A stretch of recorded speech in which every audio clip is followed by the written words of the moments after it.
the climate emergency we worried about is here. Our normal climate is dead. There's this amazing new study that was just published in let me get the actual reference here for it. It's in the American Meteorological Society's Journal of Climate, a peer-reviewed publication. It's absolutely shocking. I mean, this is, they said, here's a quote from it. They're talking about major heat waves that affect multiple continents. This is all Northern Hemisphere stuff, but it's happening in the Southern Hemisphere as well. They said such simultaneous heat waves are 7 times more likely now than 40 years ago. That would have been when Reagan was elected president. 7 times more likely. They're also hotter and affect a larger area.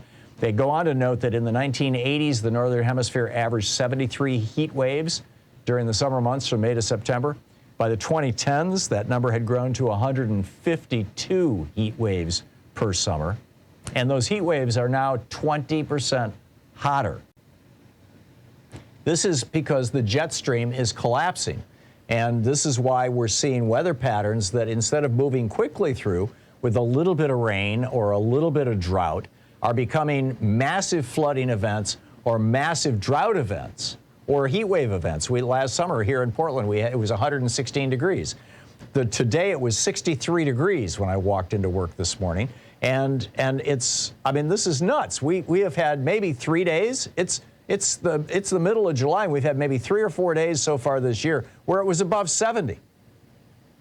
Maybe 10 days, I don't know. What do you think, Sean? More or less, yeah, 6, 7, 8. I mean, this is not a normal summer. Just like last year when it was 116 degrees this time of year, it was not a normal summer. All over America we're seeing this. We're seeing all kinds of flight delays. Now, some of them are the result of, bad planning on the part of the airlines and pilot strikes and things like that. But a lot of them have to do with weather because our storms are so much larger and more severe than they used to be. So, here we are with the jet stream collapsing. We've had, had lengthy conversations with numerous, Michael Mann and Jason Box and other climate scientists about this. And, what would have been a rainstorm lasting a few hours is now a 3-day downpour that floods an entire state or an entire region. What would have been a 1-day cold snap that causes a small problem becomes a 3-day, shutting down the entire state of Texas. The jet stream didn't even used to go as far south as Texas, but because the Arctic ice has melted in the summer, you don't have that giant refrigerator at the top that is holding the jet stream in place. So this is our new normal. And, what are we going to do about it? Well, the top recipients of fossil fuel money in Congress so far this year, just this year, number 1, Joe Manchin. Number 2, Kevin McCarthy, James Langford, August Fugger, John Kennedy of Louisiana, Lisa Murkowski, Kirsten Sinema. Sinema and Manchin, by the way, are the only 2 Democrats on this list.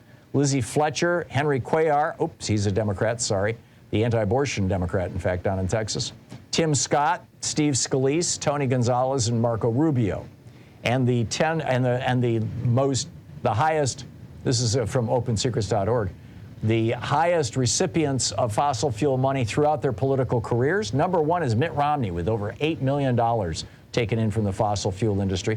Number 2, John Cornyn. Number 3, Ted Cruz, John McCain, Mitch McConnell, Kevin McCarthy, Barack Obama, Kay Bailey Hutchinson, James Inhofe, Steve Pierce, Joe Barton, Kevin Brady, Cory Gardner, Phil Gramm, Steve Scalise, and Lisa Murkowski.